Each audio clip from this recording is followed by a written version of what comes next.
Bismillahirrahmanirrahim. Assalamualaikum warahmatullahi wabarakatuh. Selamat pagi, salam sejahtera bagi kita semua. Kali ini mungkin saya ditemani oleh Bapak Sekretaris Jurusan ya, Bapak Taufik Nur Rahman, SIPMA. Nah, di sini akan kami sedikit paparkan sebenarnya mekanisme perkuliahan kita nanti secara daring itu seperti apa. Kemudian juga ini di belakang sudah teman-teman lihat ada jadwal perkuliahannya. Nanti Bapak Taufik Nur Rahman ya Pak ya, nanti minta tolong dijelaskan ini sebenarnya nanti mereka teman-teman ini kuliahnya awalnya akan seperti apa mungkin ya Pak ya. Mungkin saya berikan waktu dan tempatnya kepada Bapak untuk bisa menjelaskan. Monggo. Baik, terima kasih Bu Bebe, Bu Kajur. Bismillahirrahmanirrahim. Assalamualaikum warahmatullahi wabarakatuh. Memang teman-teman mahasiswa baru untuk proses perkuliahan semester ini atau yang mungkin akan dimulai semester 1 ya, para teman-teman mahasiswa baru ini agak sedikit berbeda karena kebetulan sebenarnya kita sedang ada di tengah pandemi sehingga proses perkuliahan pun harus menyesuaikan. Jadi kalau sebelumnya perkuliahan biasa secara tatap muka, tapi di tengah pandemi COVID-19 ini kita perkuliahan secara daring, secara online. Kami dari jurusan sudah membuat classroom sebenarnya. Jadi nanti platform yang akan kita gunakan dalam proses pembelajaran itu dari Google Classroom. Kenapa kita menggunakan Google Classroom? Padahal sebenarnya Unsur sendiri punya V-Class ya, virtual class dan learning ya. Salah satu LMS atau learning management system yang kita punya, tapi untuk memudahkan karena mahasiswa baru mungkin secara administrasi akan jauh ya untuk mengurus email dan lain sebagainya, sehingga kita menggunakan platform dari Google. Kalau Google saya kira semua orang sampai pedesaan sekarang itu sudah punya akun Google, karena punya Facebook, punya email untuk ambil. Nah, sehingga kita pakai Google Classroom. Kita dari jurusan sudah menyediakan classroom-nya. Jadi misalnya untuk semester 1 ya, untuk teman-teman mahasiswa baru ada yang mengambil mata kuliah pengantar sosiologi. Di sini nanti memang baru teachernya dari jurusan,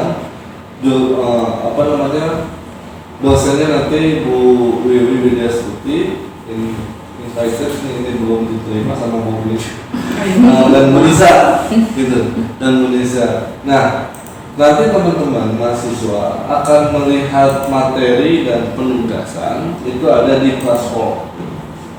Classroom ini ada pertemuan 1, pertemuan 2, pertemuan 3 sampai pertemuan ke-14 kalau tatap muka atau pertemuannya.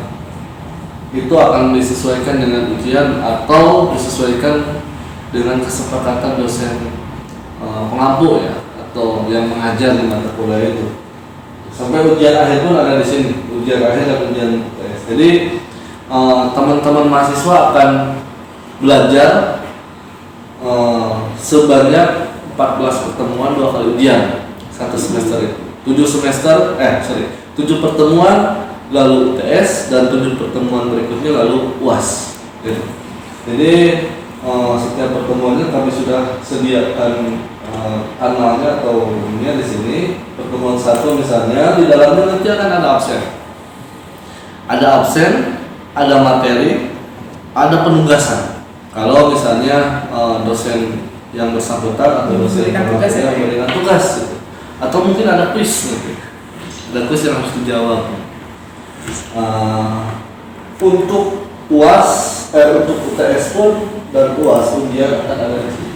Jadi soal ujian dan pengumpulan jawaban dari ujiannya nanti kami akan sediakan di karena ujian akhir semester maupun ujian tengah semester. Setiap mata kuliah saya kira akan berlaku seperti itu. Setiap mata kuliah semua ya, semua mata kuliah kami sudah sediakan roomnya, dosennya pun ya sudah kami invite semua.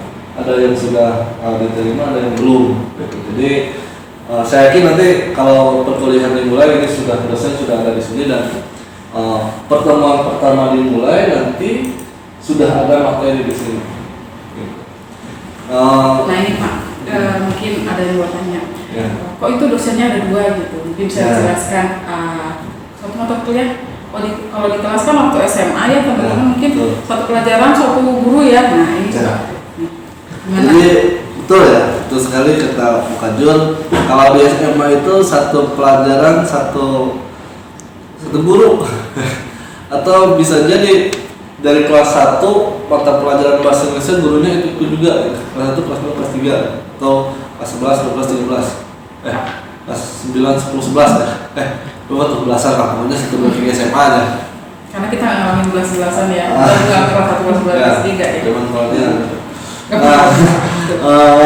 apa namanya kalau di perguruan tinggi setiap mata kuliah biasanya itu diolah oleh yang namanya tim teaching atau tim dosen gitu. Jadi ada beberapa dosen, memang ada yang 1, ada 2, ada 3 yang kemudian bertanggung jawab untuk mengolah atau untuk merancang sebuah perkuliahan di mata kuliah tertentu. Berbeda ya kalau dalam perguruan tinggi itu sudah lebih kurikulumnya, mata kuliahnya, substansinya itu diberikan sepenuhnya kekuasaannya pada setiap jurusan dan dosen-dosen pengampu. Berbeda dengan di SMA ya. Kalau di SMA kurikulumnya dari dinas pendidikan atau dari Kementerian Pendidikan. Tapi kalau di perguruan tinggi kurikulum misalnya kurikulum tidak seragam. Walaupun banyak di Indonesia jurusan ilmu politik, tapi kurikulumnya tidak sama. Ya. Kayak di kita punya kekhasan ya Pak ya, ada pesantren politik misalkan ya. Jadi ini tidak akan ditemui misalkan kalau kalian di kuliah jurusan yang sama di jurusan yang berbeda. Jadi masing-masing itu lebih beragam. Nah ini lagi. Nah Pak, ini sering muncul. Kenapa sih kita harus ngisi dulu KRS?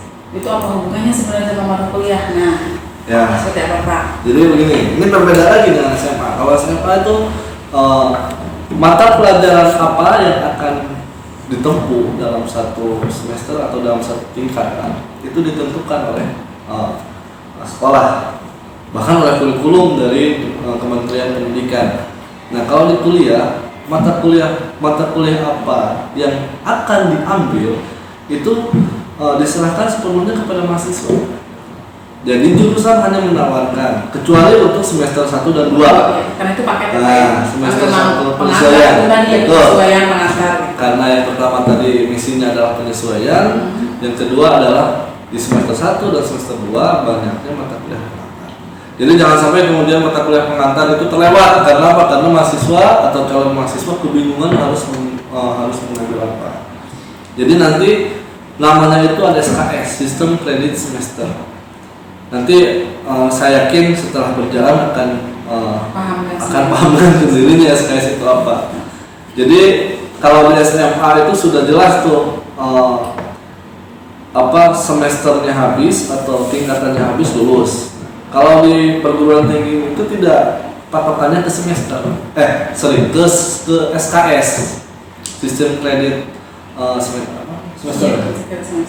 Sistem Kredit Semester. Jadi kalau ingin lulus dari jurusan ini, maka yang harus ditempuh adalah 146 SKS. Gitu. Mungkin tadi sudah dipaparkan oleh Bu Ajus. Nah, ini ada lagi Pak. Misalkan ini untuk penilaian, misalkan mereka mungkin akan paham apa sih nilainya 3, 4, 2, kok nggak 100, nggak 10, mungkin nggak seperti di SMA ya. Di SMA kan nilainya 50 itu jelek misalkan gitu, nilainya 50, nah itu masuk ke ABC. Tapi memang kalau di rapot sekarang juga ABC sebenarnya ya, nilai itu ya persamaan. Cuman masalahnya di sini kok pakai angka kredit semester maksimal nilai 4 itu seperti apa maksudnya gitu? Jadi ini berbeda lagi dengan SMA. Kalau SMA memang teman-teman menerima rapor dengan ketentuan nilai itu ya, misalnya ada angka lah 90 dan sebagainya. Kalau di perguruan tinggi khususnya dan banyak perguruan tinggi yang menggunakan skala 4 namanya. IPK skala 4. Jadi 4 itu nilai tertinggi. Nilai tertinggi itu IPK 4. 4 itu konversi dari nilai A. Jadi nanti akan ada hasil akumulasi dari semua elemen penilaian di KHS atau di kartu hasil studi namanya. Rapotnya di perguruan tinggi itu kartu hasil studi atau yang biasa disebut KHS. Di KHS itu kalau ada nilai A itu 4 skornya. A4, B itu 3 ya? 3, B3, C itu 2, D itu 1. Tapi jangan sampai ada D kalau bisa Pak ya. Apalagi E yang E0. Nah, dari semua akumulasi itu dirata-ratakan. Jadi semua mata kuliah misalnya ngambil 7 mata kuliah, A semua kan? 4 kali 7 berapa? 28 bagi 7 berarti hasilnya adalah 4. Berarti nilainya Kalau A semua ya. Jadi sebenarnya Pak ya, itu bukan langsung dapat 4-3 itu ya. Sebenarnya itu akumulasi dari nilai, misalkan nilai kalian di tugas, UTS, kemudian UAS. Jadi nilainya di UTS 80, nilai di UAS 90, nanti akan dihitung menjadi skala 4 itu tadi. Jadi sebenarnya itu skala 4 itu bukan mentah, tapi itu udah matang dari nilai yang itu yang bentuk angka tersebut ya Pak ya. Nah, itu. Kemudian untuk semester ganjil, semester genap itu maksudnya apa? Misalkan yang nanya, kalau nilainya jelek misalkan semester 1 bisa nggak diulang di semester 2? Misalkan ada pertanyaan seperti itu Pak. Jadi memang di perguruan tinggi khususnya S1 ya, kalau S2 mungkin agak berbeda karena dari dasar genap itu terkadang akan berbeda. Maksudnya ada mata kuliah yang bisa diambil karena penerimaan dari S2 itu ada yang di semester genap, ada yang di semester genap. Kalau di S1 khususnya di kita di UNSIL, semua penerimaan mahasiswa baru itu ada di semester 1, di semester dasar itu. Dan mata kuliah semester dasar dan semester genap itu berbeda-beda sehingga apa? Sehingga misalnya semester dasar itu tingkat 1 berarti 1, tingkat 2 3, tingkat 3 5 ya, tingkat 4 7. Nah berarti dalam satu semester dasar itu berarti ada mata kuliah yang ditawarkan di semester 1, semester 3, semester 7, semester 5. Nah sehingga apa? Sehingga misalnya kalau teman-teman sudah semester 5, ada mata kuliah yang belum terambil atau harus diulang di semester 3, maka bisa diambil di semester dasar. Jadi bisa limpah semester sebenarnya. Bisa limpah semester. Tidak kalau di kelas 1 ya di kelas 1, kelas 2 kelas enggak ya. Sistemnya bukan per kelas tapi mata kuliah itu ada di semester mana kalau kalian ulang. Jadi kalau jeleknya di semester gasal itu tidak bisa diulang di semester genap karena di mata kuliah semester genap tidak ditawarkan mata kuliah tersebut. Gitu. Jadi nanti ya mungkin secara perlahan lah ya nanti mungkin teman-teman nanti bisa memahami. Hanya saja mungkin ini pengantar saja, pengenal saja Pak ya.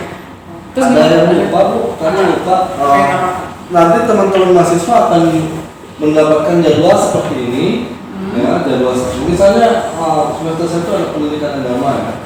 Pendidikan agama ini ada kode Google Classroom-nya. Bagaimana cara untuk bergabung di Google Classroom? Tinggal teman-teman dibuka saja dengan akunnya masing-masing, akun Google ya tentu saja akun Google. Kemudian join class.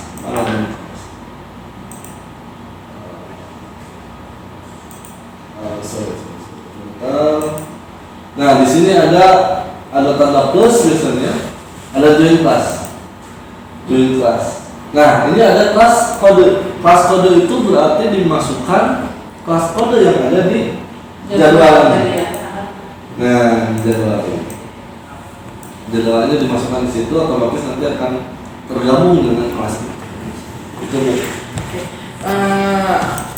Mungkin Mungkin masih ada yang perlu kita diskusikan untuk pengantar ini Pak, selain hal-hal yang terkait proses ini. Saran saya begini Bu ya, untuk mahasiswa baru nanti membuat jalur komunikasi yang lebih mudah, misalnya Dengan dosen yang bersangkutan ya? Dengan misalnya WA. WA ya, WA group ya nanti. Jadi maksudnya karena ini teman-teman yang ambil mata kuliah mau tidak mau ya, ini karena misalkan ambil 7 mata kuliah ya mau tidak mungkin ada 7 WA group dengan dosen yang bersangkutan, wayahna gitu ya, atau ya harus dimaklumi penuh memori ya, buang aja lah yang nggak penting-penting, karena ini kan urusan dengan nilai kalian juga nanti ya, dan juga ilmu pengetahuan harus kalian pahami misalkan, atau hal-hal lain yang mungkin belum pernah kalian peroleh di SMA, mungkin bisa dapat di situ ilmunya gitu kan. Itu lebih penting ya daripada sekedar WA grup yang mungkin bisa dihapus dihapus aja. Yang penting kan yang 7 mata kuliah ini, karena nanti kalau kalian ke semester 2 misalkan, si grup yang 7 ini kan bisa dipakai untuk mata kuliah yang lainnya, karena biasanya tinggal diganti mata kuliah saja ya, karena setiap angkatan akan bareng, biasanya mau diisi bareng betul. Nah, tinggal dosennya aja di-kick. Dosennya mungkin ganti dosen, keluarkan dosennya, itu nggak apa-apa ya, mungkin seperti itu. Mungkin ada lagi Pak, mungkin teman-teman di sini yang hadir di sini khususnya ya, ini panitia Ampus mungkin ada titipan titipan pertanyaan mungkin. Ya, cukup? Oke, kalau cukup kita bisa akhiri Pak. Ya. Oke. Pak Sekjur, saya ucapkan terima kasih ya untuk kesempatannya menjelaskan seperti apa proses perkuliahan teman-teman mahasiswa baru nantinya. Kepada ini panitia Umpus juga ini yang sudah memfasilitasi kami jurusan untuk menjelaskan proses perkuliahan kepada teman-teman mahasiswa baru. Saya ucapkan terima kasih ya teman-teman ya. Mana suaranya? Ya. Terima kasih, mohon maaf kalau ada kesalahan. Selamat datang sekali lagi di jurusan Ilmu Politik. Selamat bergabung dalam keluarga besar FISIP Unsil. Assalamualaikum warahmatullahi wabarakatuh.